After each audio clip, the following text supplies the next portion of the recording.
ഈടുറ്റ ഒരു ചിന്ത പരിശുദ്ധാത്മാവ് നമുക്ക് നൽകിയിട്ടുണ്ട്. വളരെ സന്തോഷമുണ്ട്. ഹല്ലേലൂയ. കർത്താവ് എല്ലാവരെയും സഹായിക്കട്ടെ. ഇന്ന് ഈ മീറ്റിംഗിൽ എല്ലാവരെയും ഓർത്ത് ഞാൻ ദൈവത്തെ സ്തുതിക്കുകയാണ്. ഹല്ലേലൂയ.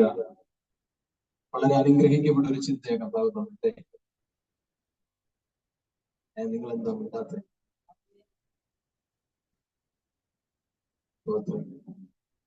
ഉറങ്ങുന്നത്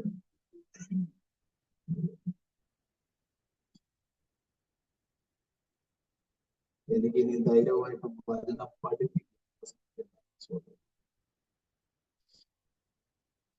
എനിക്ക് ധൈര്യമായിട്ട് ഇന്ന് ദൈവവചനം പഠിപ്പിക്കാം. കാരണം വേണ്ടുന്ന ദൂതൽ ഈ ആഴ്ച ദൈവം ദൂതും ആലോചനയും അരുളപ്പാടും വെളിപ്പാടും എല്ലാം കർത്താവ് തന്നു.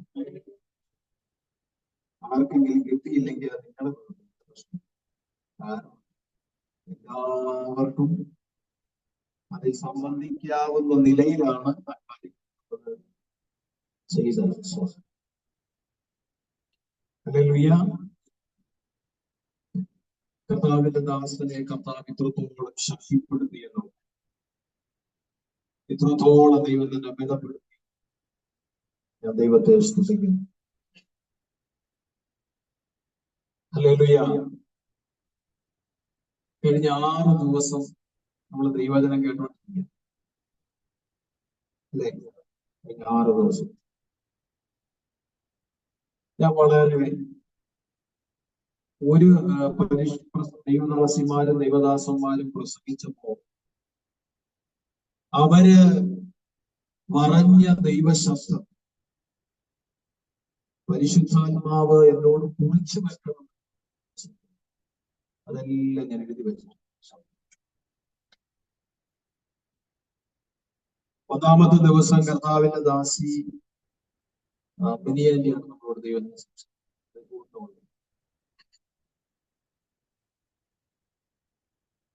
നമ്മുടെ പ്രാർത്ഥനയിൽ ഒരു വ്യത്യാസം ഈ നാളുകളിൽ വന്നു. അതാ ദൈവാത്മാവ് പറഞ്ഞു. കേൾക്കാത്തവരുണ്ട്, ഒന്ന് കേട്ടോട്ടെ എന്ന് കരുതി പറയുന്നു. നമ്മുടെ പ്രാർത്ഥനയിൽ ഈ നാളുകളിൽ എന്ത് വേണം? വ്യത്യാസം. അതിനെ വെളിപ്പെടുത്തിയത് നെഹമ്യാവ് എന്ന മനുഷ്യനുമായിട്ടാണ് ആ വിഷയത്തെ വെളിപ്പെടുത്തിയത്. സ്തോത്രം. 1ാമത്തെ ദിവസം നമ്മുടെ പ്രാർത്ഥനയിൽ ചില ചേഞ്ച് വേണം. സ്തോത്രം. 2ാമത്തെ ദിവസം കർത്താവിന്റെ ദാസി നമ്മളോട് പറഞ്ഞു, നിങ്ങളുടെ രഹസ്യ പ്രാർത്ഥന എങ്ങനായിരിക്കണമെന്ന് ദൈവാത്മാവ് നമ്മളെ ബോധിപ്പിക്കും. രഹസ്യ പ്രാർത്ഥന എങ്ങനായിരിക്കണം. 3ാമത്തെ ദിവസം കർത്താവിന്റെ ദാസി പാസ്റ്റർ നമ്മളോട് പറഞ്ഞു, നമ്മുടെ അകത്തെ മനുഷ്യനെ നമ്മൾ ശക്തിപ്പെടുത്തും. അകത്തെ മനുഷ്യനെ 4ാമത്തെ ദിവസം കർത്താവിന്റെ ദാസൻ നമ്മളോട് പറഞ്ഞു,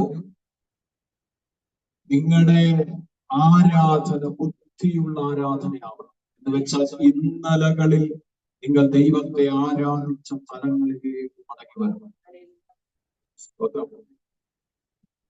ഹല്ലേലൂയ. 5ാം ദിവസം കർത്താവിന്റെ ദാസൻ സന്തോഷ് നമ്മളോട് പറഞ്ഞു, ക്രിസ്തു യേശുവിന്റെ വെളിപ്പാട് ഈ കാലഘട്ടത്തിൽ പ്രാപിക്കും. യേശു ക്രിസ്തുവിന്റെ. ഇന്നലെ രാത്രി കർത്താവിന്റെ ദാസൻ അനീഷ് നമ്മളോട് പറഞ്ഞു, കാലസമ്പൂർണമായി ദൈവം മുൻനിർണയിച്ചിരിക്കുന്ന കാര്യങ്ങൾ താൻ തന്റെ വലിപ്പം വെളിപ്പെടത്തക്കവണ്ണം അത് മഹത്വമായി പ്രദർശിപ്പിക്കും.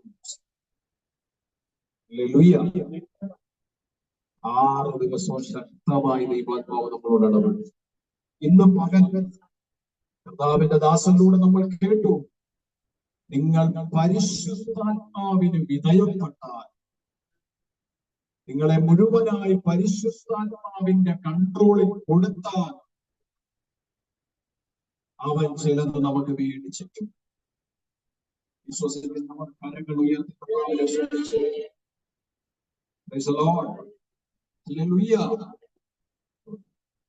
ഞാൻ അത് ആദ്യം പറഞ്ഞേ. ഇനി എന്തിനാ ദൂത്? വെറുതെ സ്വസ്ത്രം. ആവശ്യത്തിനധികം കൃപ തോന്നി ദൈവം നമുക്ക് തന്നു കഴിയും. ഹല്ലേലൂയ. എങ്കിലും ഞാൻ ഇന്ന് വലിയൊരു ദൂത് പ്രസംഗിക്കാൻ നിൽക്കുന്നില്ല. കർത്താവിന്റെ ദാസൻ ശുശ്രൂഷിച്ചു. പക്ഷെ ഒരു വിഷയം നിങ്ങളെ പഠിപ്പിക്കണമെന്ന് എന്റെ പ്രാർത്ഥനാ മുറിയിൽ പരിശുദ്ധാത്മാവിനെ ബോധ്യപ്പെടുത്തുന്നു. ആവശ്യത്തിന് പരാത്മ ശക്തി വെളിപ്പെടുന്ന, പരിശുദ്ധാത്മാവിന്റെ പ്രവൃത്തി വെളിപ്പെടുന്ന ശുശ്രൂഷക ദൈവം നമുക്ക് തന്നു. അതിനോടൊപ്പം ചേർന്ന് കൊണ്ടുപോകേണ്ട ഒന്നാണ് ദൈവത്തിന്റെ വചന പഠനം. സ്വതന്ത്രം. ദൈവത്തിന്റെ വചനം അകത്തില്ലേ? ഈ കേട്ടതൊന്നും വലിയ കാര്യം. വചനം അകത്ത് വേണം. വചനം സ്വതന്ത്രം. കർത്താവ് സഹായിക്കട്ടെ. കർത്താവിന്റെ ദാസൻ എഴുന്നേറ്റ് നിന്നപ്പോ തന്നെ എന്നോട് ദൈവം ഇടപെട്ട വിഷയങ്ങളെ തൊട്ടാണ് അദ്ദേഹം പോയത്. സ്തോത്രം. ഞാനിങ്ങനെ, നിങ്ങൾ ഇന്നലെ എത്ര മണിക്ക് ഉറങ്ങിയത് എനിക്കറിയാം. ഞാൻ ഇന്നലെ ഉറങ്ങിയത് 3:30. 3:30 ഞാൻ കിടന്നു. 3:30 ഞാൻ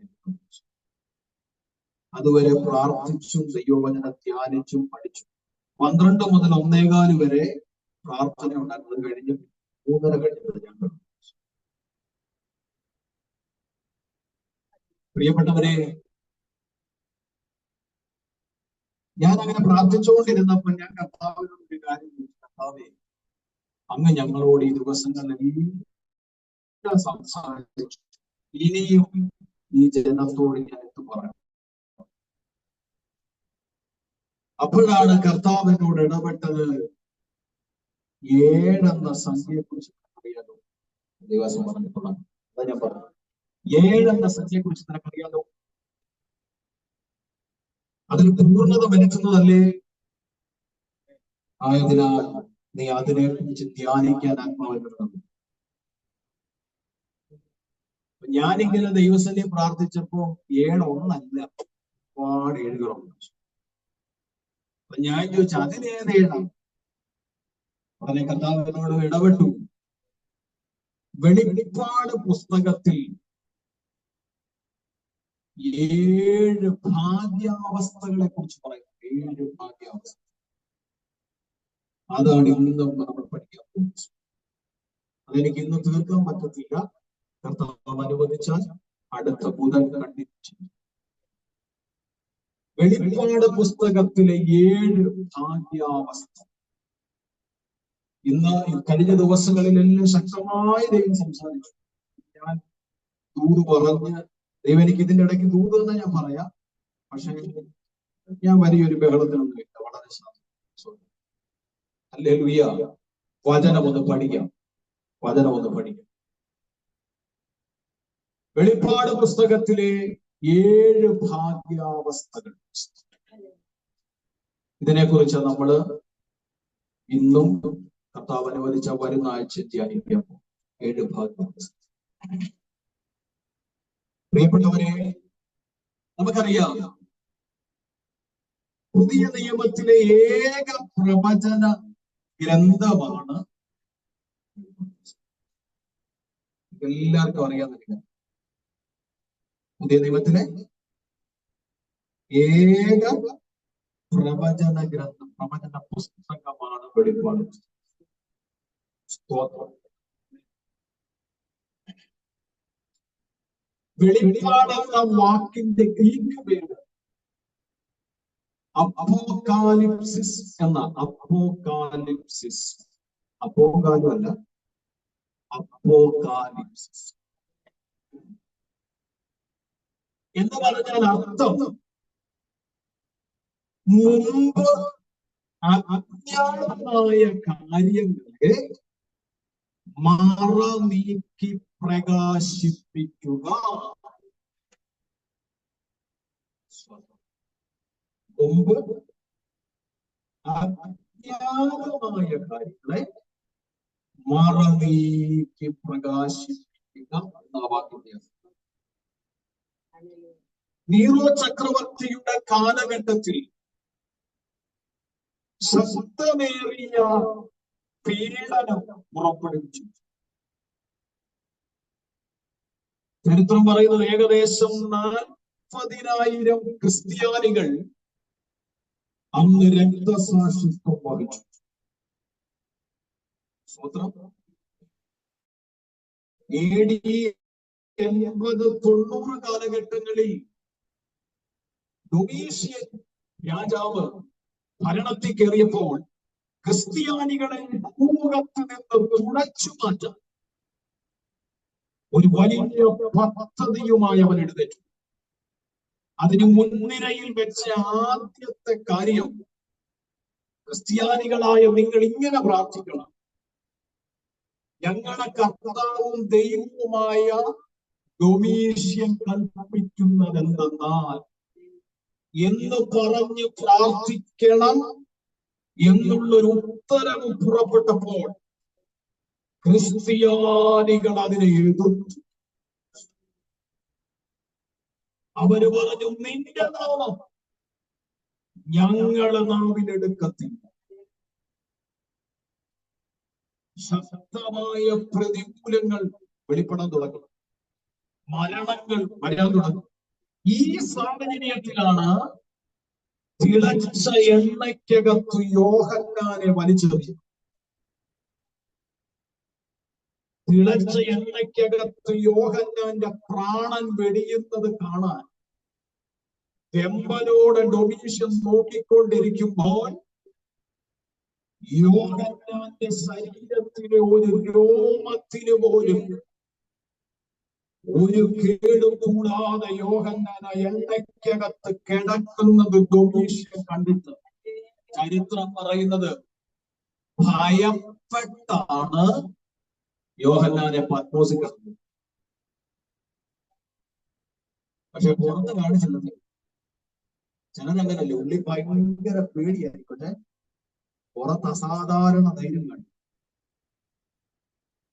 എന്നൊക്കെ വന്നാലും എനിക്ക് ഒരു പേടിയില്ല. ആറ കഴിഞ്ഞാൽ കിട്ടുന്നു അല്ലേ? നിങ്ങളുടെ കാര്യമല്ല.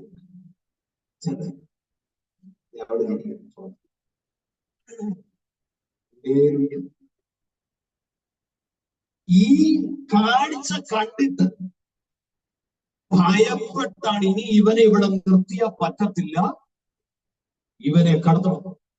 അങ്ങനാണ് പത്മോസിലേക്ക് യോഹന്നാനെ എന്ത് ചെയ്യുന്നത്? കടത്തുന്നത്.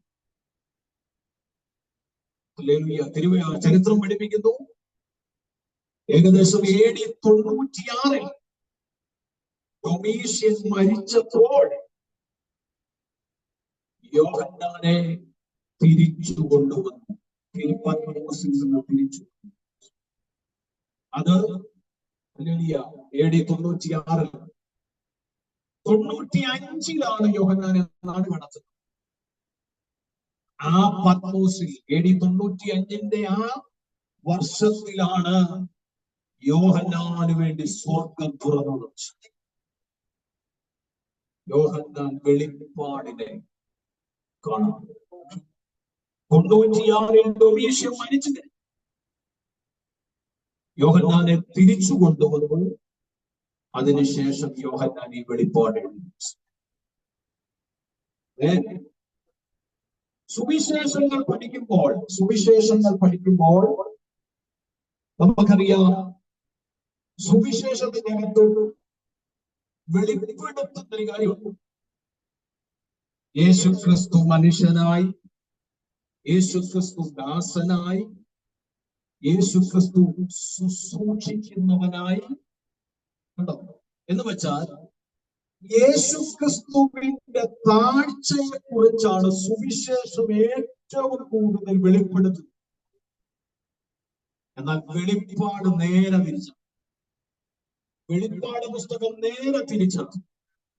വെളിപ്പാട് പുസ്തകത്തിന്റെ 1-ാം അധ്യായം 22 അധ്യായം വരെ യേശുക്രിസ്തുവിന്റെ ഉയർച്ചയെ കുറിച്ച് മാത്രമാണ് വെളിപ്പെടുത്തുന്നത്.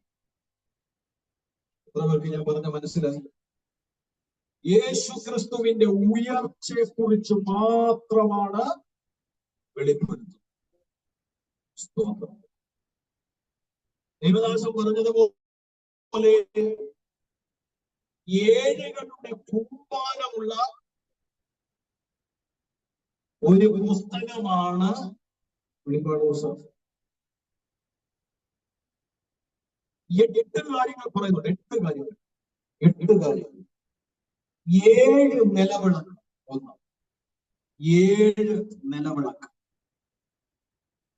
2 7 നക്ഷത്രം. 7 നക്ഷത്രം.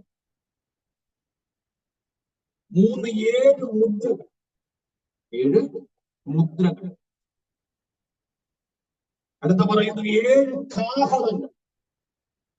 7 കാഹളങ്ങൾ. 7 ക്രോധ കലശങ്ങൾ. 7 ക്രോധ കലശങ്ങൾ. അടുത്ത പറയുന്നത് 7 പാദം. 7 പാദം. അടുത്ത് പറയുന്നു 7 പുതിയ കാര്യങ്ങൾ. 7 പുതിയ കാര്യങ്ങൾ. ഏറ്റവും അവസാനം ഒരു കാര്യമുണ്ട്, അതാ നമ്മൾ ചിന്തിക്കാൻ പോകുന്ന സബ്ജക്ട്. 7 ഭാഗ്യാവസ്ഥ. ഒരാമേൻ പറയാമോ? ഒരാമേൻ പറയാമോ? ദൈവത്തെ ആരാധിക്കുന്ന ദൈവജനം ഇന്ന് പകൽ ഒരു കാര്യം തിരിച്ചറിയണം. നിന്നെ പോലെ ഭാഗ്യമുള്ള വേറൊരാളില്ല.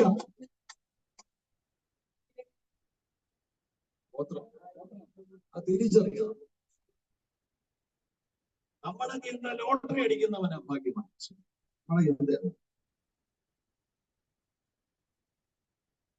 സ്വത്രം.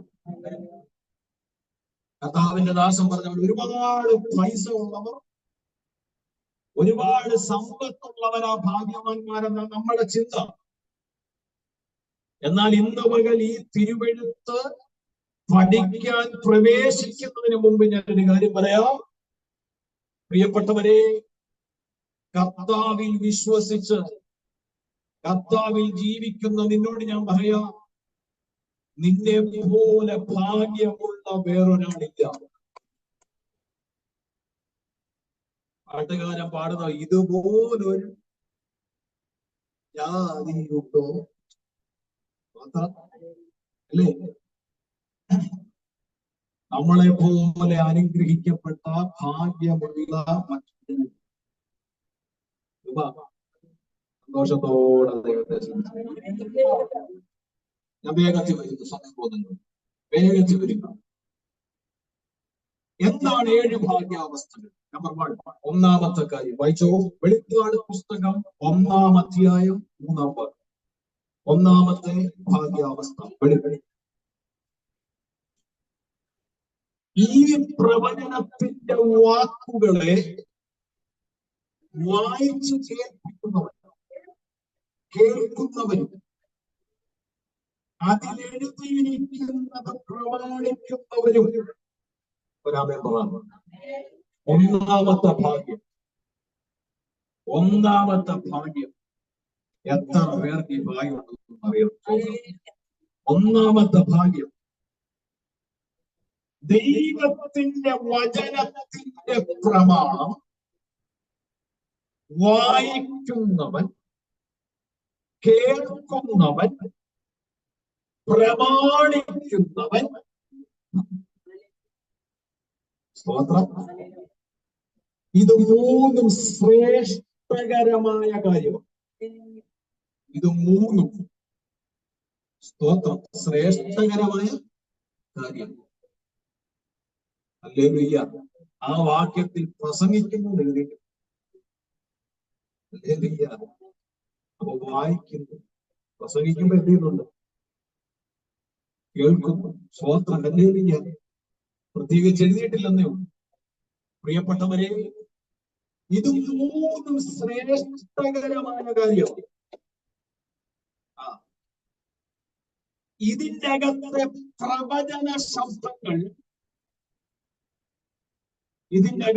പ്രവചന ശബ്ദങ്ങൾ, വായിക്കുന്നവരുണ്ടോ? കേൾക്കുന്നവരുണ്ടോ? കേട്ടത് പ്രമാണിക്കുന്നവരുണ്ടോ? അവർ ഭാഗ്യ പദവി നിൽക്കുന്നവരാണ്.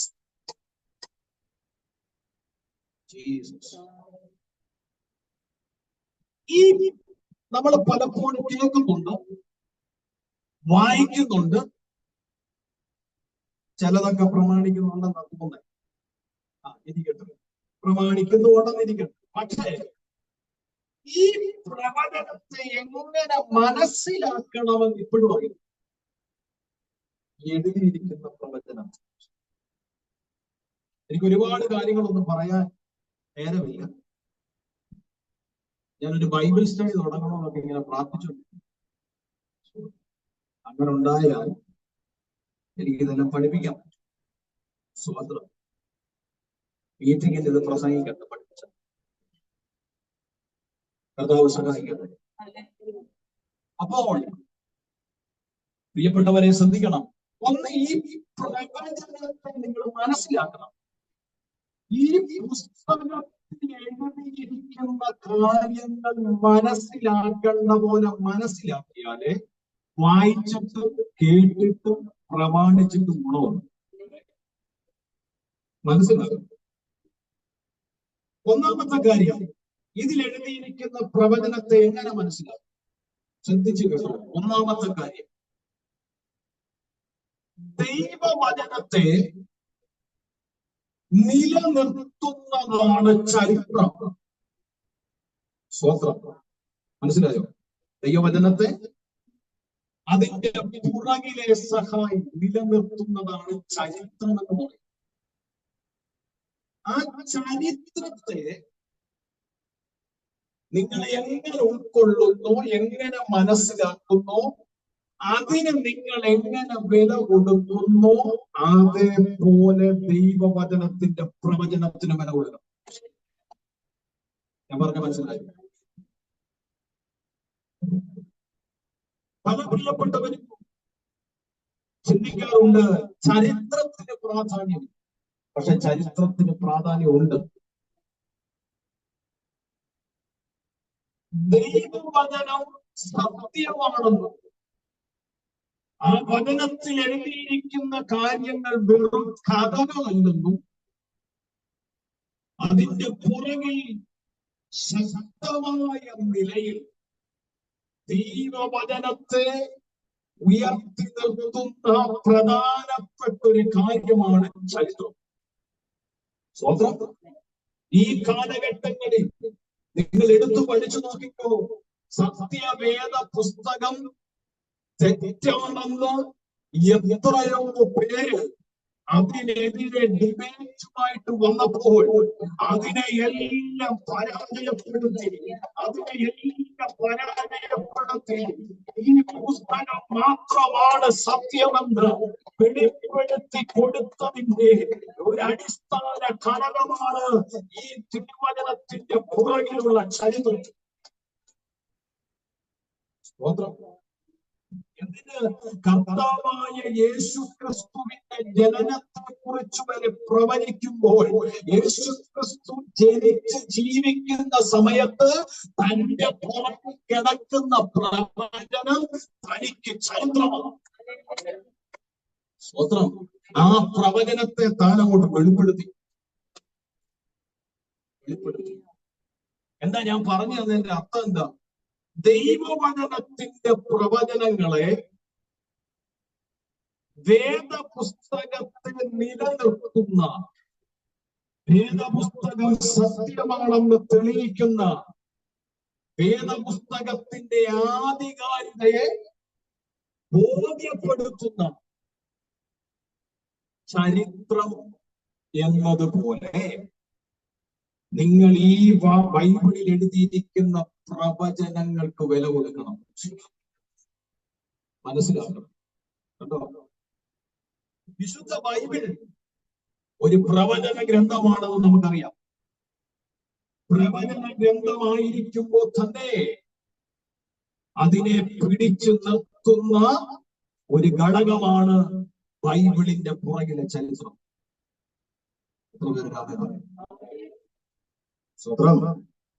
ഞാൻ ഒരു കാര്യം പറയട്ടെ, ചരിത്രത്തെ ഇല്ലാതാക്കാൻ ആർക്കെങ്കിലും പറ്റുമോ? ചരിത്രത്തെ ഇല്ലാതാക്കാൻ ആർക്കെങ്കിലും പറ്റുമോ? പ്രിയപ്പെട്ടവരെ, അങ്ങനെയെങ്കിൽ നീ വായിക്കുകയും കേൾക്കുകയും അല്ലെങ്കിൽ പ്രമാണിക്കുകയും ചെയ്യുന്ന ദൈവത്തിന്റെ പ്രവചന ശബ്ദത്തെ ഇല്ലാതാക്കാൻ ഒരു ശക്തിക്കും കഴിയത്തില്ല.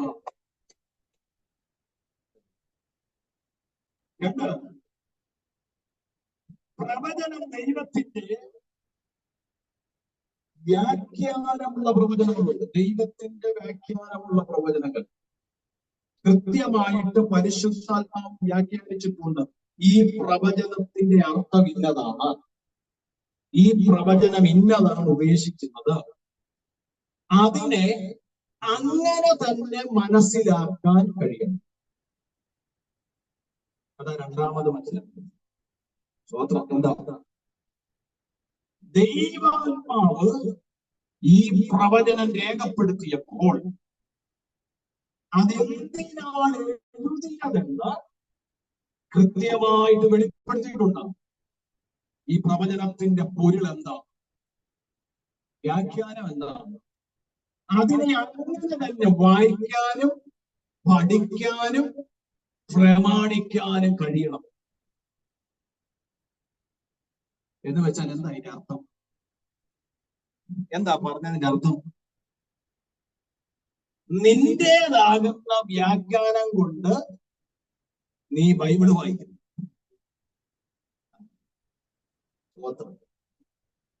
സ്തോത്രം. ഉദാഹരണം ഞാൻ പറഞ്ഞാൽ നിങ്ങൾ പടങ്ങും. 7-ാമത് സുവാസം ഒരു പ്രയാസം ഉണ്ടാക്കും. ഈ തിരുവെടുത്തെടുത്ത് വായിക്കുമ്പോഴേ നിന്റേതാകുന്ന വ്യാഖ്യാനങ്ങൾ, ദൈവദാസൻ പറഞ്ഞ പോലെ, നിന്റേതാകുന്ന ബുദ്ധിയിൽ നീ അതിനെ വ്യാഖ്യാനിക്കരുത്.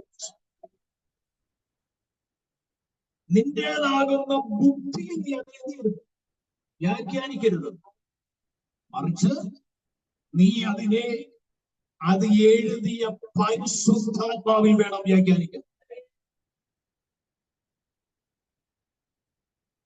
എന്നാലേ നിനക്കത് പ്രമാണിക്കാൻ പറ്റും. മൂന്നാമത്തെ കാര്യം, പ്രവചനത്തിന്റെ വ്യാഖ്യാതാവ് ദൈവവചനമാണ്. അതായത് സാക്ഷാൽ ദൈവം. അതിനെ മാറ്റരുത്,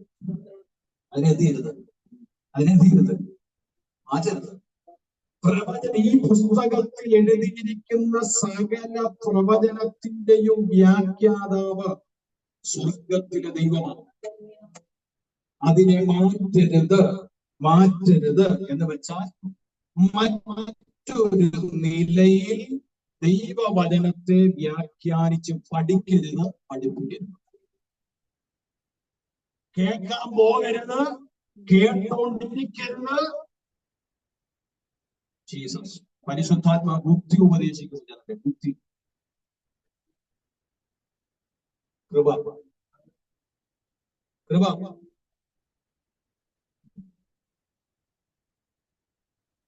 നാളെ ഒരാൾ പഠിപ്പിച്ചു, യേശു കർത്താവ് ഉയർത്തെഴുന്നേറ്റതിന് ശേഷം ഈ ഭൂമിയിലേക്ക് വീണ്ടും പിതാവിന്റെ അടുത്ത് പോയിട്ട് വീണ്ടും വന്നു. ഒരു ഭാഷ പഠിപ്പിച്ചതാ, നമ്മൾ ഉയർത്തെഴുന്നേറ്റ് കഴിഞ്ഞാൽ പിന്നെ നമ്മളെ ആരും കാണത്തില്ല, നമ്മളെ ആരും എന്തിയത്തില്ല, കാണുന്നില്ല. പിള്ളേരുടെ ഭാഷ പറഞ്ഞ പ്രേതം നടക്കുന്ന പോലെ നടക്കുന്നു. നമ്മളെ ആരും എന്തിയത്തില്ല. സ്വന്തം ഇതാണ് ഒരു ദൈവാസം ഒരു വീട്ടിൽ ചെന്നപ്പോൾ പ്രാർത്ഥിച്ചിട്ട് പറഞ്ഞു, ആ മൂലയ്ക്ക് ഒരു സാധനം, വീടിന്റെ ആ മൂലയ്ക്ക് ഒരു സാധനം നിൽക്കും.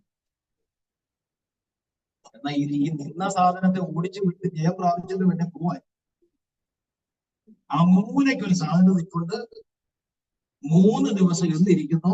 അന്ന് അതിനെ ശാസിക്കാൻ അതിനുശേഷം ഈ വീട്ടുകാർ ആ മൂലയ്ക്ക് പോകത്തില്ല. അങ്ങനെ ഒരു സംഭവം ഇല്ലെങ്കിൽ പോലും ഇവരുടെ മനസ്സിൽ അത് കയറി. ഇല്ലെങ്കിൽ പോലും ഇവരുടെ ചിന്ത ആ മൂലയ്ക്ക് ആരോ അവസാനം വേറെ ഒരു കർത്താവിന്റെ ദാസൻ ചെന്ന് പ്രാർത്ഥിച്ച് ബുദ്ധി ഉപദേശിച്ച് ദൈവവചനം വെളിപ്പെടുത്തി അതിന്മേൽ പ്രാർത്ഥിച്ചു കഴിഞ്ഞപ്പോൾ അവർ വിടുതലായി. സ്വോത്രം കണ്ടോ? കാണിച്ചു കൂട്ടി വെക്കുന്നതൊക്കെ കണ്ടോ? അദ്ദേഹം പറയാ മരിച്ച് ഉയർത്തു കഴിഞ്ഞ പിന്നെ കാണത്തില്ല. സ്വോത്രം. അങ്ങനാണ് ശിഷ്യന്മാരാരും യേശുവിനെ എന്നോട് വന്ന് പറഞ്ഞപ്പോ ഞാൻ പറഞ്ഞു, ഇതുപോലുള്ള മണ്ടത്തരങ്ങളൊന്നും പഠിച്ചു വെക്കും. സ്വോത്രം. ഞാൻ പറഞ്ഞു, അങ്ങനെയെങ്കിൽ തോമസ് പറഞ്ഞൊരു വാക്ക് ഞാനിങ്ങനെ അടവിട്ടു. സ്വോത്രം. ഈ കണ്ട് വിശ്വസിക്കുന്ന ഒരു സ്വഭാവക്കാരനായിരുന്നു ആര്? തോമസ്. കണ്ട് വിശ്വസിക്കുന്ന സ്വഭാവക്കാരൻ അല്ലേ? തോമസും പത്രോസും ഒക്കെ എങ്ങനെ വിശ്വസിച്ച? അപ്പം എടുത്ത് അവരിലേക്ക് കൊടുത്തപ്പോൾ അവരുടെ കണ്ണു തുറന്നപ്പോൾ അവർക്ക് മനസ്സിലായി ഇത് സാക്ഷാൽ യേശു എന്ന ഞങ്ങളുടെ ഗുരുവത്വം. എങ്ങനെ കണ്ടേ? കുറച്ച് കാര്യങ്ങൾ അങ്ങോട്ട് വെളിപ്പെടുത്തി കൊടുത്തപ്പോ അദ്ദേഹത്തിന് മനസ്സിലായി പഠിപ്പിച്ചത് വെറും തെറ്റായിരുന്നു. ആത്മാവ് ഞാൻ പറയാം, ദൈവവചനം വായിക്കുമ്പോൾ, അത് കേൾക്കുമ്പോൾ, പ്രമാണിക്കുമ്പോൾ അതിന്റെ ദാതാവ് ദൈവമാണെന്ന് മനസ്സിലാക്കി അതിനെ തിരുത്തി നീ ചെയ്യരുത്. അതിന്റെ ഉടമസ്ഥം ദൈവമാണ്, മനുഷ്യനല്ല. സ്വോത്രം.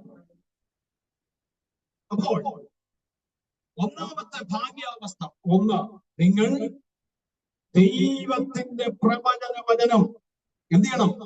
വായിക്കണം, കേൾക്കണം, അതിൽ എഴുതിയിരിക്കുന്നത് പോലെ പ്രമാണിക്കണം. ഞാൻ കർത്താവിനോട് യുവാസ പ്രാർത്ഥനയിൽ ഏറ്റവും അധികം പ്രാർത്ഥിച്ച വിഷയമാണ്, കർത്താവെ ശക്തമായ നിലയിൽ ഉപദേശിക്കാൻ കൃപ തരണം, ഉപദേശിക്കാൻ കൃപ തരണം. പ്രാർത്ഥിച്ച ഒരു വിഷയമാണ്, എല്ലാം പറയുന്നുണ്ട്. ഹല്ലേലൂയ. ശക്തമായി ദൈവവചനത്തിന്റെ അടിസ്ഥാനത്തിൽ ഉപദേശിക്കാൻ കൃപ തരണം. ശ്രദ്ധിച്ചു കേട്ടോണേ, ശ്രദ്ധിച്ചു കേട്ടോണേ. ഒരു വാക്യം വായിച്ചേ. ലൂക്കോസിന്റെ സുവിശേഷം 11:27-28 വായിച്ചു. ലൂക്കോസ് 11 പെട്ടെന്ന് വായിക്കും. ഇത് പറഞ്ഞുകൊണ്ടിരിക്കുമ്പോ പുരുഷാരത്തിൽ ഒരു സ്ത്രീ ഉച്ചത്തിൽ യേശു കർത്താവിനോട് പറയുക, നിന്നെ ചുമന്ന ഉടലും നീ കുടിച്ച മുലയും ഭാഗ്യമുള്ളതെന്ന് പറഞ്ഞു മടുത്തത്. അതിന് കർത്താവ് കൊടുക്കുന്ന മറുപടി, അല്ല, ദൈവത്തിന്റെ വചനം കേട്ട് പ്രമാണിക്കുന്നവരെ കരങ്ങൾ ഉയർത്തി ദൈവത്തിനൊരു ഹല്ലേലൂയ പാടാമോ? സ്തോത്രം, സ്തോത്രം. കർത്താവിന്റെ പരസ്യ ശുശ്രൂഷയിൽ തന്റെ പ്രസംഗ വേളകളിൽ ഒരു സഹോദരി പറയാ, പ്രസംഗം കേട്ടിട്ട്, നിന്നെ ചുമന്ന ഉദരം നീ കുടിച്ച മുല ഭാഗ്യമുള്ളത്. സ്തോത്രം, സ്തോത്രം. യേശു ക്രിസ്തു പറയുന്നു, അല്ല എന്ന് വെച്ചാ മറിയ അല്ല വലുത്, വചനമാണ്. സ്വതന്ത്രം.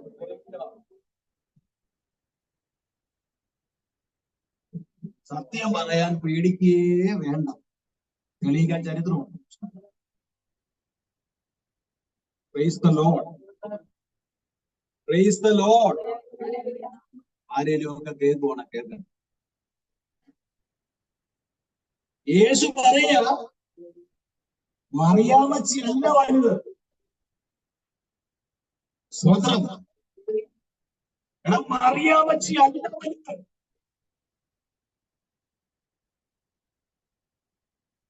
നീ പോയി മെഴുകുതിരി ഒന്നും കത്തിച്ചിട്ട് ഒരു കാര്യമില്ല. സ്വതന്ത്രം. മറിയാമ്മച്ചി അല്ല വലുത്. അത് പറഞ്ഞത് വേറാരുമല്ല, യേശുവാണ്. ഇത് പറഞ്ഞപ്പോൾ ആ സെക്കൻഡിൽ തന്നെ ക്രിസ്തു മറുപടി പറഞ്ഞ അല്ല, ദൈവത്തിന്റെ ജീവിക്കുന്ന വചനമായി പ്രമാണിക്കുന്നുണ്ടോ അവരാണ് ഭാഗ്യവാൻ.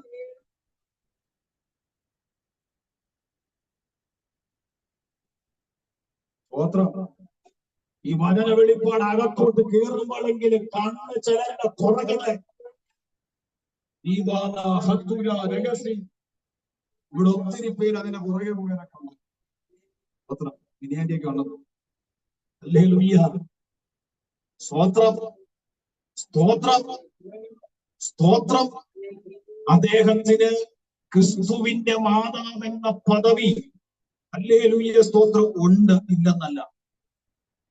അദ്ദേഹം കർത്താവിന് വേണ്ടി ചെയ്തതുകൊണ്ടില്ലെന്നല്ല.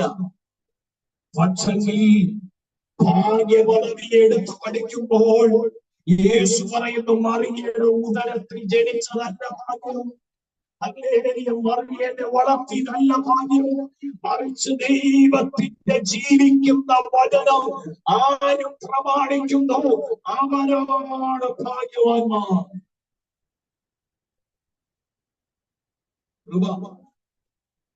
അതെന്താ അങ്ങനെ? അതെന്താ കർത്താവേ അങ്ങനെ പറഞ്ഞേ? ഞാനിപ്പോ എന്റെ മാതാവിനെ കുറിച്ച് ഞാൻ എന്തെങ്കിലും എതിർത്ത് പറഞ്ഞാൽ സ്വാഭാവികമായ ഒരു ചോദ്യം എടുത്ത് അതെന്തോ പറഞ്ഞത്, അതെന്തോ പറഞ്ഞു. നിങ്ങളുടെ അമ്മ ക്രിസ്തുവിനോട് ചോദിച്ചേ, കർത്താവേ എന്താ അങ്ങനെ പറഞ്ഞേ?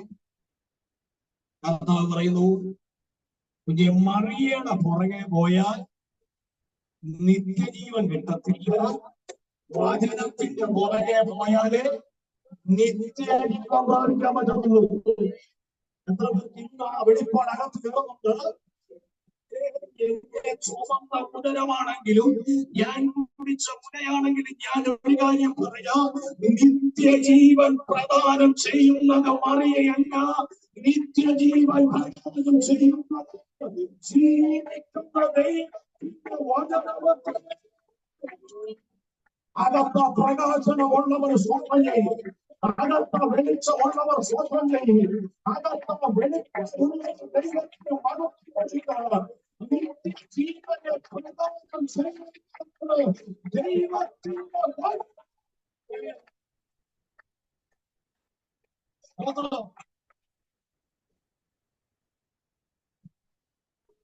നിങ്ങൾ യോഹന്നാന്റെ സുവിശേഷം 6-ാം അധ്യായം 28-ാം വാക്യം 68-ാം വാക്യം വായിച്ചിട്ടുണ്ട്. 68 വായിക്കണ്ട, എന്നെ ശ്രദ്ധിച്ചേ, നിങ്ങൾ പിന്നെ നോക്കിയാൽ മതി. അധ്യായം എടുത്ത് പഠിക്കുമ്പോൾ, 6-ാം അധ്യായം എടുത്ത് പഠിക്കുമ്പോൾ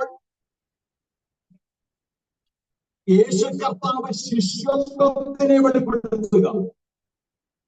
എന്തിനെ വെളിപ്പെടുത്തുന്നത്? ശിഷ്യത്വം. നമ്മളൊരു വെള്ള ഷർട്ട് വിട്ട് കണ്ട വാല് വിട്ട് ബൈബിൾ വിട്ട് ശിഷ്യത്വമായ നമ്മൾ വിചാരിക്കണം. അല്ല, ശിഷ്യത്വത്തെ വെളിപ്പെടുത്തുക. ശ്രദ്ധിച്ചു കേട്ടോ, ശിഷ്യത്വത്തെ വെളിപ്പെടുത്തുക. കർത്താവ് ശിഷ്യത്വത്തെ അങ്ങോട്ട് വെളിപ്പെടുത്തിയ ഉടനെ ഒരു കമ്മിറ്റിക്കാര് പറഞ്ഞു, ഇത് ഇച്ചിരി കട്ടിയാണ്, ഇത് ഇച്ചിരി എന്തെങ്കിലും എളുപ്പപരിപാടിയാണെങ്കിൽ കൂടാം എന്ന് കരുതിയാ വന്നേ.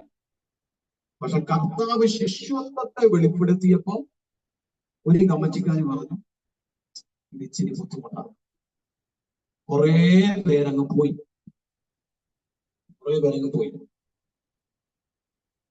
അവര് പോയാലും സാരമില്ല, നമുക്ക് പിടിച്ച് നിൽക്കണമെന്ന് പറഞ്ഞ് കുറെ എണ്ണം നിൽക്കുക. അപ്പോ ചിലര് വിചാരിച്ച ഫസ്റ്റ് പ്രസംഗം ഇങ്ങനെയാണെങ്കിലും അടുത്ത പ്രസംഗം ഇച്ചിരി ഭയം കാണും എന്നാ ചിന്തിച്ച്. പക്ഷെ അതിന്റെ ഒന്നുകൂടെ എരിവും പുളിയും കൂട്ടിയ കർത്താവ് അടുത്ത് ശിഷ്യത്വത്തിന്റെ ഇത് കേട്ടുകൊണ്ടിരുന്നപ്പോ അടുത്ത കമ്മിറ്റി പറഞ്ഞ ആദ്യമേ അങ്ങ് പോയാൽ ആദ്യം പോയവരുടെ കൂടെ അങ്ങ് പോയാൽ മതിയായിരുന്നു. കുറച്ചുപേര് അങ്ങനെ പോയി. അവസാന 12 അംഗ കമ്മിറ്റി കർത്താവിന്റെ മുഖത്തോട്ട് നോക്കി നിൽക്കുക. ഉടനെ യേശു പറഞ്ഞു, നിങ്ങൾക്ക് പോകണമെങ്കിലും പോകാം. അർത്ഥം, നിങ്ങളെ വെച്ചുകൊണ്ട് ഞാൻ ശിഷ്യത്വം നടത്തത്തില്ല, ശിഷ്യത്വത്തിലേക്ക് പ്രവേശിപ്പിക്കത്തില്ല. മനസ്സിലായോ? ആ ശിഷ്യത്വം പൂർണ്ണമായി ഏറ്റെടുക്കാൻ മനസ്സുള്ളവർ മതി. ഒരാളെ ഉള്ളെങ്കിലും അത് മതി. എന്നെ സത്യത്തിൽ ആള് കൂടുതലില്ലെങ്കിലും പ്രസംഗിക്കാനും പറയാനും ഒക്കെ പ്രേരിപ്പിക്കുന്ന ഒരു ഭാഗമാണ്. ചിലരെ പ്രസംഗിക്കാൻ വിളിക്കുമ്പോൾ ചോദിക്കും എത്ര പേര് കൂടുന്ന മീറ്റിംഗ്? ഒരു 10-20 പേരെ ഉള്ളെങ്കിൽ പറയുന്നു. എനിക്കറിയാതെ എന്റെ ഒരു സ്നേഹിതൻ ദൈവദാസൻ വേദനയോട് എന്ന് പറഞ്ഞു, ഞങ്ങളുടെ കൊച്ചു മീറ്റിംഗ് ആണെന്ന് പറഞ്ഞിട്ട് പ്രസംഗിക്കാൻ ആ ദൈവാസം വന്നില്ല. കൊച്ചു മീറ്റിംഗ് ആണ് പറഞ്ഞു. എന്നെ സത്യത്തിൽ ഈ വചനമൊക്കെയാണ് അങ്ങനെയുള്ള സന്ദർഭങ്ങളിൽ ബലപ്പെടുത്തുന്നത്. യേശു പറയാ, എടാ ശിഷ്യത്വത്തിന്റെ ആ വെളിപ്പാട് ആരകത്ത് കൃത്യമായി സ്വീകരിക്കുന്നോ ഒരാളെ ഉള്ളെങ്കിലും മതിയെന്ന്. മനസ്സിലായില്ല പറഞ്ഞത്? ഉദാഹരണം പറയാം. 300 പേരുള്ള ഒരു ചർച്ച്, 30 പേരുള്ള ഒരു ചർച്ച്. പെട്ടെന്ന് കാലം തിരിച്ചു. 300 പേര് ചർച്ചിൽ നിന്നും 30 പേര് പോയി. 30 പേരുള്ള ചർച്ചിൽ നിന്ന് 30 പേര് പോയി. ഏത് ചർച്ചാണ് നല്ലത്? മനസ്സിലായി? 300 പേരുള്ള ചർച്ച 30 പേര് പോയി. 30 പേര് പോയി. അപ്പൊ ചർച്ച ഏതാണല്ലേ? ഞാനതാ കാണുന്നു. ക്രിസ്തു അതാ കണ്ടേ. ആളെ കൂട്ടാനല്ല, ശിഷ്യത്വത്തിന്റെ വെളിപ്പാട് യഥാർത്ഥമായി സ്വീകരിക്കാൻ ആർക്ക് മനസ്സുണ്ടോ, ആ ത്യാഗം ഏറ്റെടുക്കാൻ ആർക്ക് മനസ്സുണ്ടോ, 2 പേരെ ഉള്ള മതി. അതാതിന്റെ കാര്യം. ഞാൻ ഇന്നും ഇത്ര 6 ദിവസം സൂര്യ മീറ്റിംഗ് ഞാന് ഒറ്റ ദിവസം പോലും കേറിയവരുടെ എണ്ണം ഞാൻ നോക്കി. കേറിയവരെ നോക്കി, പക്ഷെ കേറിയവരുടെ എണ്ണം ഞാൻ നോക്കി. ഞാൻ അങ്ങോട്ട് ശ്രദ്ധിച്ചേ. സ്വതന്ത്രം. കാരണം ദൈവഹിതം ഉള്ളത് കേറും, ഹിതമില്ലാത്ത കേരളത്തിൽ. സ്തോത്രം.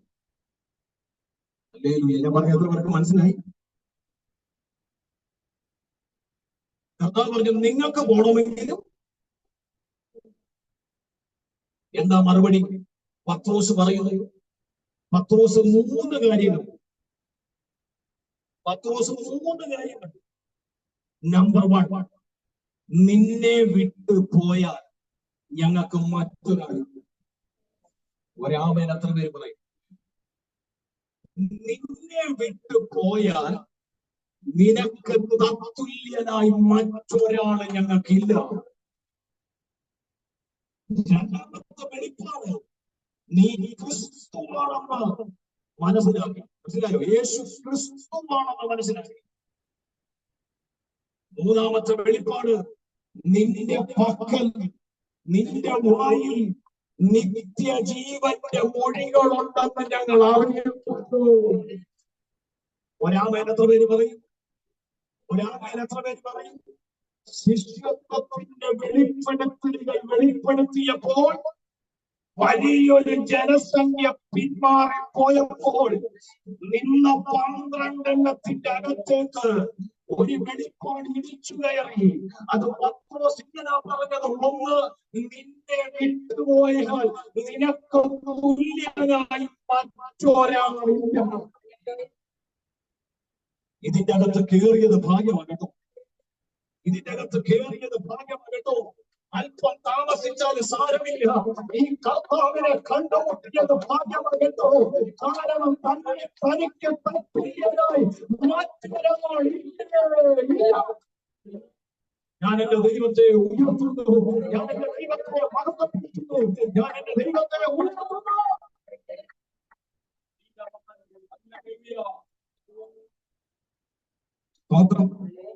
കഴിഞ്ഞ ദിവസം സൂം മീറ്റിംഗ് കയറിയ ഒരു ദൈവദാസി, അദ്ദേഹത്തിന്റെ ഹസ്ബൻഡ് ചില ദിവസങ്ങളായിട്ട് നടക്കാൻ വയ്യാതെ വെട്ടിക്കിടക്കുകയായിരുന്നു. അദ്ദേഹം ഇന്ന് കയറിയിട്ടുണ്ടോ എന്ന് എനിക്കറിയത്തില്ല. മീറ്റിംഗ് എല്ലാം കഴിഞ്ഞിട്ട് എന്നോട് പറഞ്ഞു, ജോബാസ് ഒന്ന് പ്രാർത്ഥിക്കണം, അച്ഛന് വയ്യ, നടക്കാൻ വയ്യ, ചില ദിവസങ്ങളായിട്ട് നടക്കുന്നു. ഞാൻ പറഞ്ഞു, ആന്റി ചെല്ല്, അദ്ദേഹത്തിന്റെ അടുത്ത് പോയി ഒന്ന് കരം വെക്കും, പ്രാർത്ഥിച്ചു. പിറ്റേ ദിവസം അവരെന്നെ വിളിച്ചിട്ട് പറഞ്ഞു, പ്രാർത്ഥന കഴിഞ്ഞപ്പോ അച്ഛാ ചാടി എഴുന്നേറ്റു. ഏകദേശം 4-5 ദിവസം നടക്കാത്ത മനുഷ്യനെ എന്റെ കർത്താവായ ക്രിസ്തു ഒറ്റ പ്രാർത്ഥനയിൽ നടത്തി. അദ്ദേഹം എന്നെ വിളിച്ചിട്ട് പറയാ, ഞാൻ ബൈബിൾ കോളേജ് പഠിപ്പിക്കാനായിട്ട്, ദൈവജനം പഠിപ്പിക്കാനായിട്ട് മാസേ ഏകദേശം 60 കിലോമീറ്റർ അകലെ പോകാൻ റെഡിയാകുക. 4-5 ദിവസമായിട്ട് ബെഡിൽ നിന്ന് എഴുന്നേക്കാത്ത മനുഷ്യൻ പറഞ്ഞ സാക്ഷ്യവചനമാണ്, എന്റെ യേശുവിനെ പോലെ വലിയവൻ ആരുമില്ല, എന്റെ യേശുവിനെ പോലെ തത്തുല്യനായ ആരുമില്ല, എന്റെ യേശുവിനോട് ചേർത്ത് വെച്ച് പറയാൻ മറ്റൊരു ദൈവമില്ല, എന്റെ യേശുവിനെ പോലെ. വിശ്വസിക്കുന്നവർ എത്ര പേരുണ്ട്? വിശ്വസിക്കുന്ന എത്ര പേരുണ്ട്? അവനൊപ്പം പറയാ ഒരാളുമില്ല, അവനെ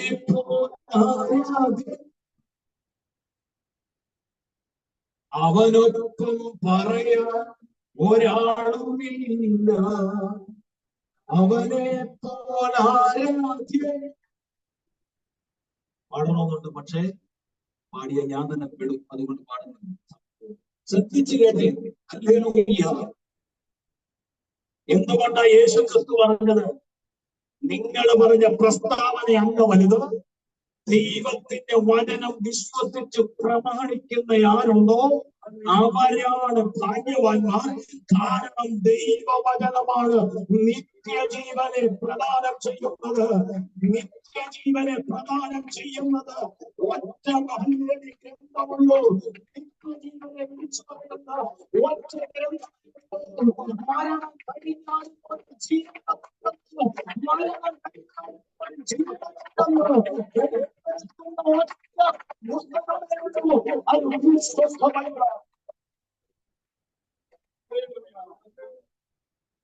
ഓ സ്വോത്രം സ്വോത്രം സ്വോത്രം.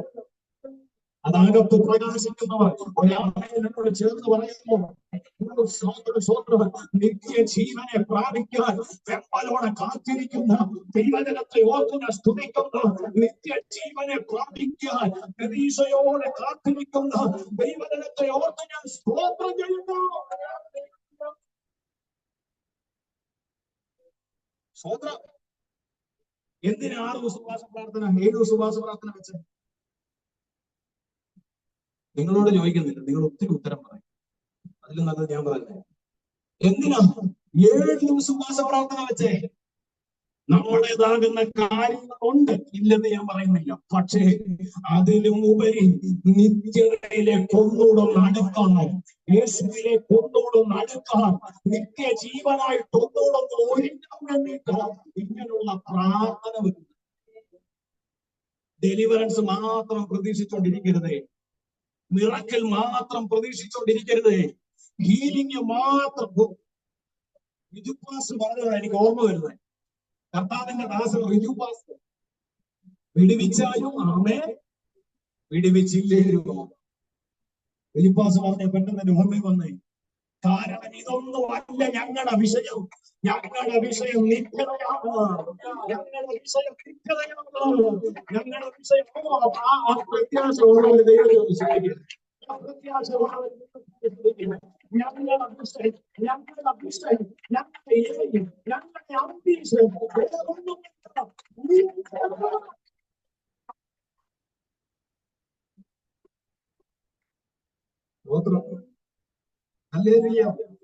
അപ്പോൾ മനസ്സിലാക്കുക, ദൈവത്തിന് പുറമെ പറയാൻ നേരം ഉള്ളു കേട്ടോ, സമയം തീർന്നു, ബാക്കി അടുത്ത ആഴ്ച പറയും. ദൈവത്തിന്റെ വചനം വായിക്കണം, കേൾക്കണം. വായിക്കുകയും കേൾക്കുകയും ചെയ്ത് എന്ത് സംഭവിക്കുന്നറിയോ? തിരിച്ചറിവുണ്ടാവും. എന്തുകൊണ്ട്? മോശനെ ജ്ഞാനിയാക്കാൻ ബൈബിൾ വായിച്ചാൽ മതി. അതങ്ങനെ നമുക്ക് അതിന് സമയമില്ല. ചിലര് പറയുന്നത് ഞാൻ എല്ലാം തികഞ്ഞ പുള്ളിയാണ്, ചിലര് പറയുന്നത് തികഞ്ഞ ആളല്ല, പക്ഷെ ഈ ബൈബിൾ വായിച്ച ഉറക്കം വരും. എന്നോട് ഒരാൾ പറഞ്ഞു, എന്റെ പൊതുവാസേ ബൈബിൾ തുറന്ന. അപ്പോൾ എനിക്ക്,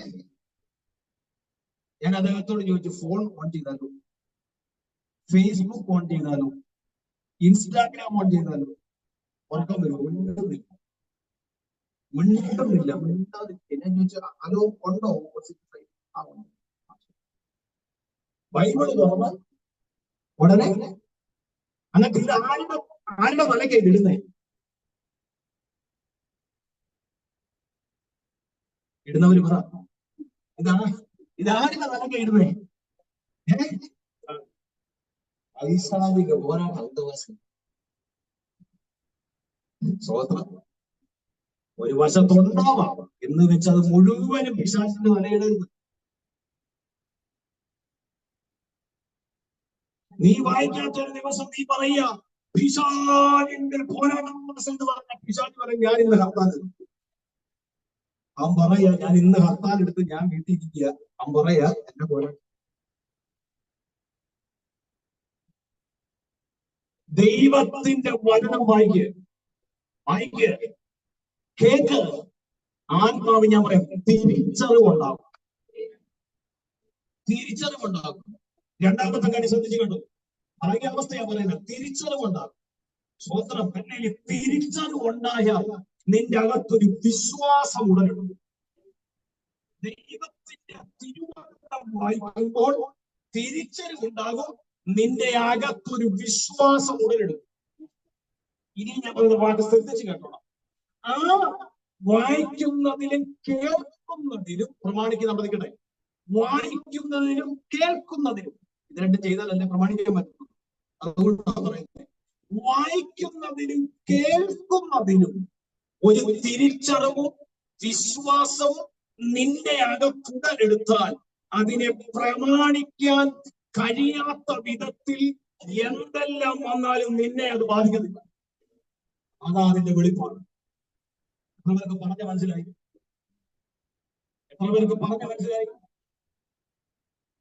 പറഞ്ഞ മനസ്സിലായോ? വായിക്കുന്നതും കേൾക്കുന്നതും നിന്റെ അകത്തൊരു തിരിച്ചറിവ് കൊണ്ടുവരുമ്പോൾ, തിരിച്ചറിവ് മാത്രമല്ല ഉണ്ടാകുന്നത്, നിന്റെ അകത്താഴമേ ഒരു വിശ്വാസം വെളിപ്പെട്ടു വരും. ആ വിശ്വാസം നിന്റെ അകത്ത് വന്നു കഴിഞ്ഞാൽ, ശ്രദ്ധിച്ച് വാക്ക് കേട്ടോണം, ആ വായിച്ചതിനെയും കേട്ടതിനെയും പ്രമാണിക്കുവാൻ തടസ്സമായി വരുന്ന ഏത് സാഹചര്യമായാലും, രോഗമാകട്ടെ, ദുഃഖമാകട്ടെ, അല്ലെങ്കിൽ സാഹചര്യം എന്താകുമാകട്ടെ, കടമാകട്ടെ, പ്രതികൂലമാകട്ടെ, പ്രതിസന്ധിയാകട്ടെ, അത് പ്രമാണിക്കുന്നതിന് നിനക്കൊരു തടസ്സമാകത്തില്ല. കാരണം തിരിച്ചറിഞ്ഞൊരു വിശ്വാസം നിന്റെ അകത്തളങ്ങളിൽ ഉടലെടുക്കും. പറഞ്ഞു മനസ്സിലായി? എത്ര പേർക്ക് പറഞ്ഞു മനസ്സിലായി? തിരിച്ചറിവിന്റെ വിശ്വാസം ഉടലെടുത്തു. തിരിച്ചറിവിന്റെ വിശ്വാസം ഉടലെടുത്തു.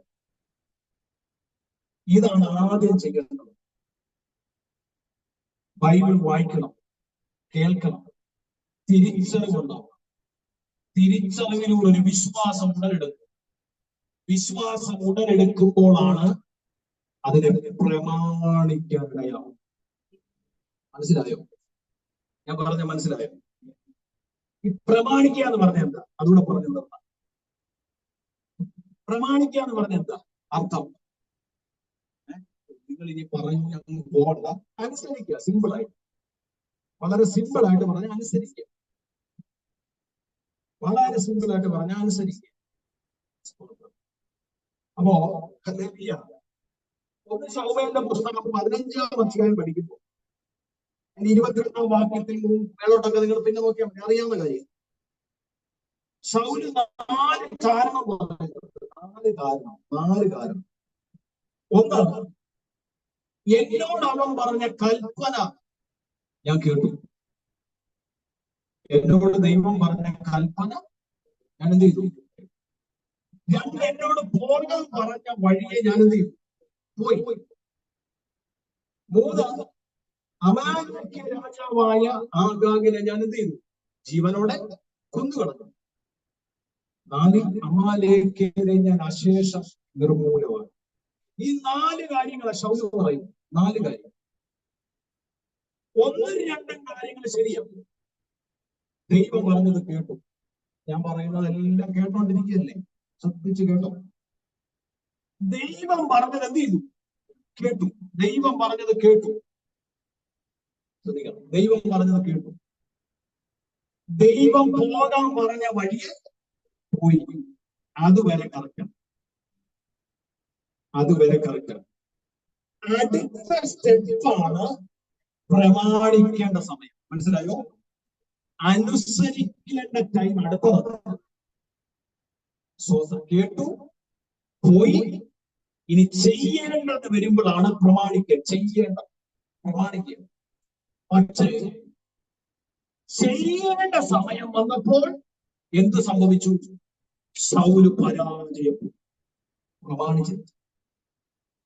എന്ത് ചെയ്തില്ല? പ്രമാണിച്ചില്ല. സ്വതന്ത്രം. കൽപ്പന കേട്ടു, ഇറങ്ങി തിരിച്ചു.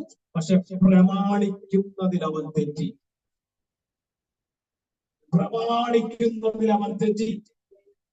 സ്വതന്ത്രം. ഇവിടെയാണ് നിങ്ങളോട് പരിശുദ്ധാത്മാവ് പറയുന്ന ദൂത്. ശ്രദ്ധിച്ചു കേട്ടോ. 1-ാമത്തെ ദൂത് നിങ്ങളോട് ദൈവാത്മാവ് പറയുന്ന ദൂത് ഇതാണ്. ഇവിടെയാണ് നിങ്ങളുടെ അകത്ത് തിരിച്ചറിവിന്റെ വിശ്വാസം വരണം. പറഞ്ഞ എത്ര പേർക്ക് മനസ്സിലായി? ഈ സാഹചര്യത്തിലാണ് തിരിച്ചറിവിന്റെ വിശ്വാസം നിങ്ങളുടെ അകത്ത് വരേണ്ടത്. തിരിച്ചറിവിന്റെ വിശ്വാസം നിങ്ങളുടെ അകത്തുണ്ടെങ്കിലേ നിങ്ങൾക്ക് ആദ്യ ദൈവം പറഞ്ഞത്, വചനം പറഞ്ഞത് അനുസരിക്കാൻ പറ്റത്തുള്ളൂ, പ്രമാണിക്കാൻ പറ്റത്തുള്ളൂ. എന്റെ ദൈവ കുഞ്ഞുങ്ങൾക്ക് ഈ വെളിപ്പാട് വേണമെന്ന് എന്റെ പ്രാർത്ഥനാ മുറി ദൈവാത്മാവ് എന്നോട് നിർബന്ധം പിടിച്ചുകൊണ്ടാണ് ഞാൻ ഇന്ന് പകൽ ഈ ഭാഗം ഞാൻ എടുക്കുന്നത് കേട്ടോ. അല്ലേലൂയ. 10 പേരെ ഉള്ളേലും 20 പേരെ ഉള്ളേലും ഇനി 50 ആയാലും 100 ആയാലും 500 ആയാലും എനിക്കൊരു വലിയ നിർബന്ധമുണ്ട്. എന്റെ ശുശ്രൂഷയിൽ ഭാഗവത്താക്കുന്ന പ്രിയപ്പെട്ടവർ, എനിക്കൊരു നിർബന്ധമുണ്ട്. അവർ ദൈവത്തിന്റെ വചനം പ്രമാണിക്കുന്നവരായിരിക്കണം. അവര് നിത്യതയിൽ എത്തണം. അവരുടെ നിത്യജീവൻ നഷ്ടപ്പെട്ടു പോകരുത്. കാട്ടിക്കൂട്ടി പ്രസംഗിച്ചു എടുത്തിട്ട് അല്ലെ തള്ളപ്പെട്ടു പോകരുത്.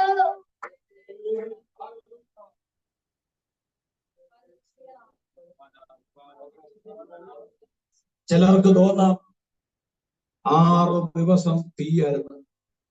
ഇന്ന് കാറ്റും ഇല്ല, കനലും ഇല്ല. നോക്കണം.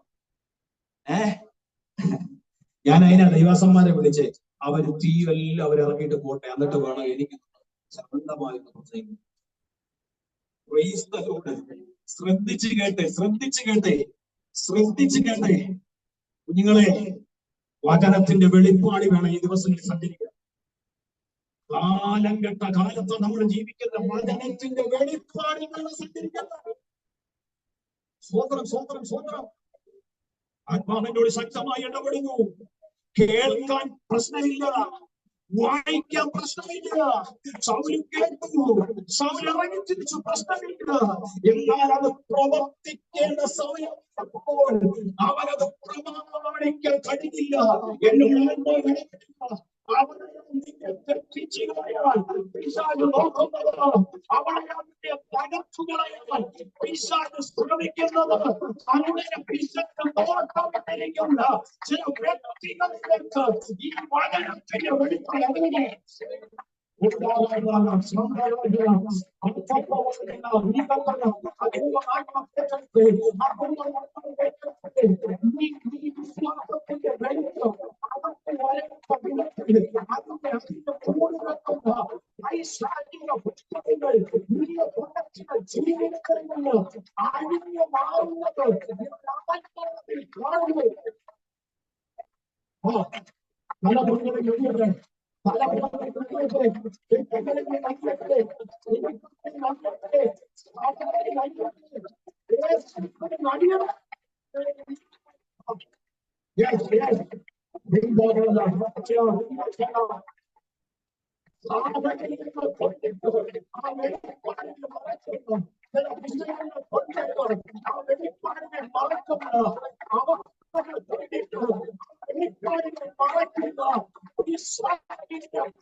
തിരിച്ചറിവിന്റെ വിശ്വാസം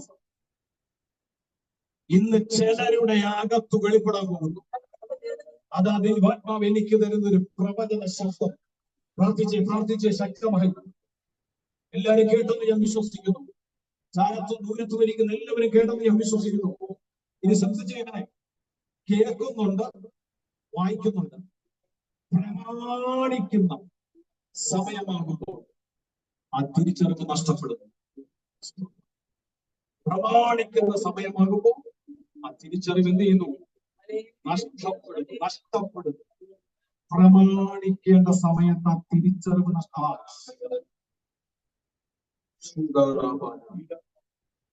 വചനം വായിക്കുന്നുണ്ടെന്നോ ആ വെളിപ്പാട് എത്ര പേർക്ക് ഇന്ന് മനസ്സിലാകുന്നു? ഒരു നിമിഷം കണ്ണുകൾ അടച്ചേ. പ്രസംഗം തീർന്നില്ല, ഒരു നിമിഷം കണ്ണുകൾ അടച്ചേ.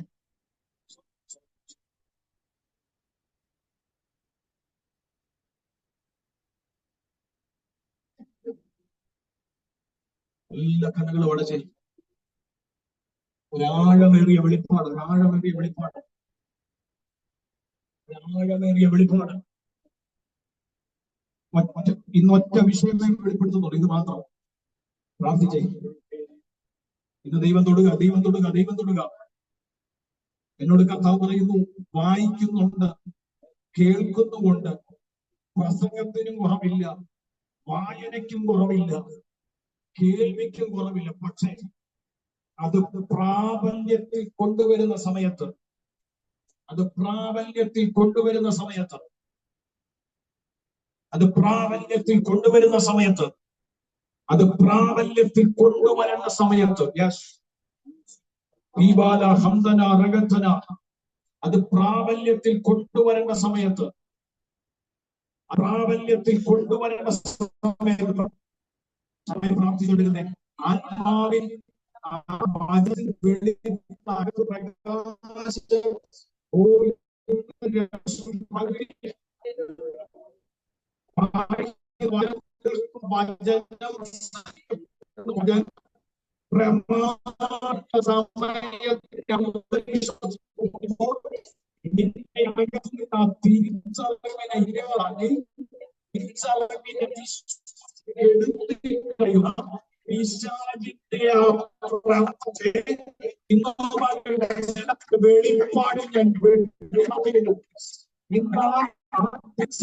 വിശ്വാസത്തിന്റെ പാടാവും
ആത്മാവിനോട് പറയുന്നു, ഈ കാലഘട്ടത്തിൽ വിശ്വാസം പോരാ.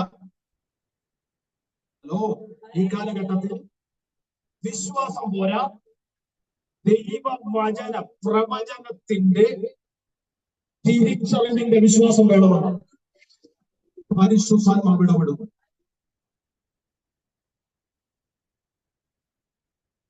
ജീസസ് ഒരാമയോട് ചേർന്ന്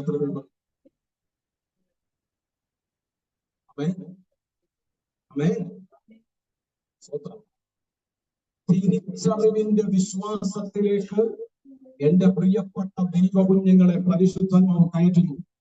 യേശുക്രിസ്തുവിന്റെ നാമത്തിൽ സംഭവിക്കട്ടെ. കാലിളകി വന്നാലും, തല പൂകുന്ന വിഷയം വന്നാലും, പ്രമാണത്തെ അനുസരിക്കുന്നവരായി നിൽക്കുന്ന ഒരു കൂട്ടം ഇതിന്റെ അകത്തുനിന്ന് തിരിച്ചറിവിന്റെ വിശ്വാസത്തിലൂടെ ഇന്നോവകൾ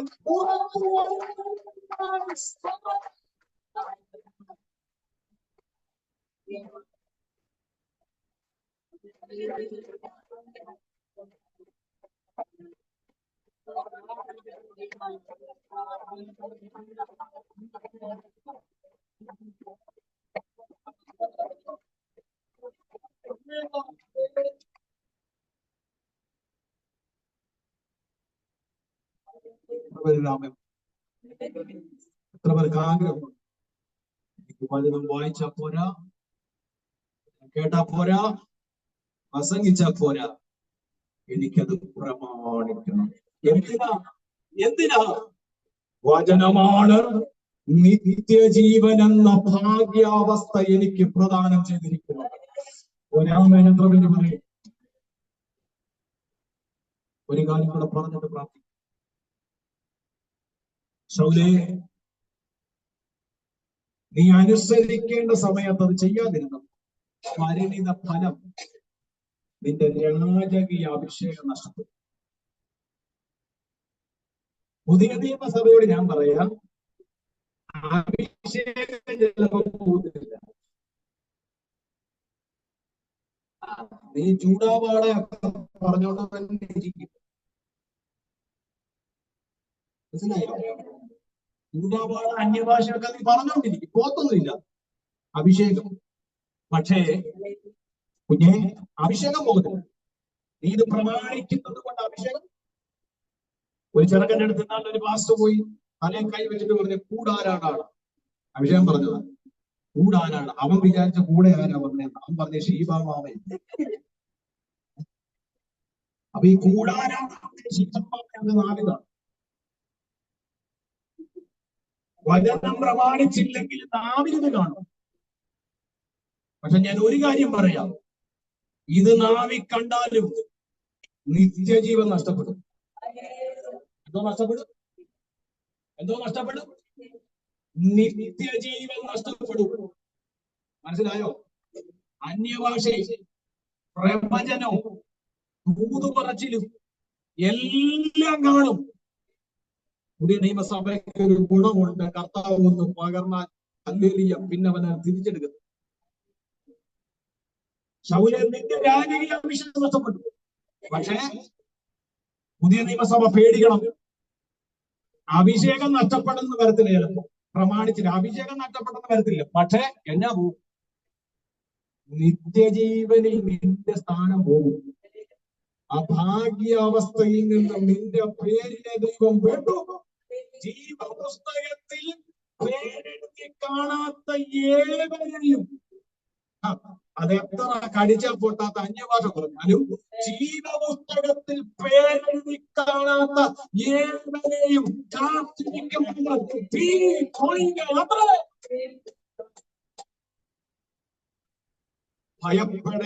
ഭയപ്പെട്ട് ജീവിക്കേണ്ട ഒരു കാലഘട്ടത്തിലാണ് വന്നിരിക്കുന്നത്. അടുത്ത ആഴ്ച വന്നില്ലെങ്കിൽ താരമില്ല, അടുത്ത ആഴ്ച സോമി കയറിയില്ലെങ്കിൽ താരം സ്വോത്രം ചെയ്യുന്നു. പറയാതിരിക്കാൻ പറ്റില്ല. കൃപ. നിങ്ങൾ എന്തിനാ ബന്ധപ്പെട്ട് ഇവിടെ വന്നേ? വിടുതൽ പ്രാപിക്കാൻ മാത്രമാ? വേറെ എന്തെല്ലാം പണിയുണ്ടായിരുന്നു സുപ്രീം കോടതി? എന്തിനാ ഇരിക്കുന്നേ? അല്ലെങ്കിൽ നിങ്ങൾക്ക് വിടുതൽ പ്രാപിക്കാൻ വേണ്ടി മാത്രമാണോ? ഓരോ മീറ്റിംഗും നിത്യതയിലേക്ക് ഞങ്ങളെ ഒരുക്കുന്നതാണ്.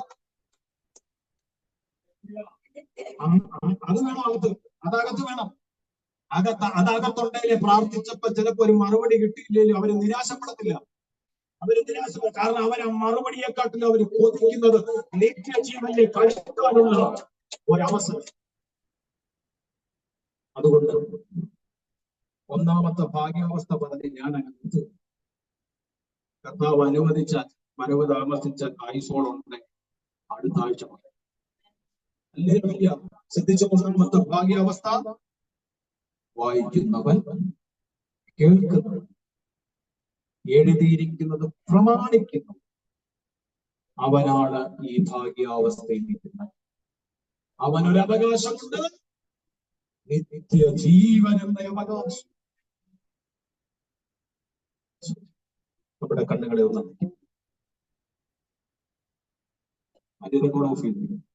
നമ്മുടെ കണ്ണുകളെ നമുക്ക്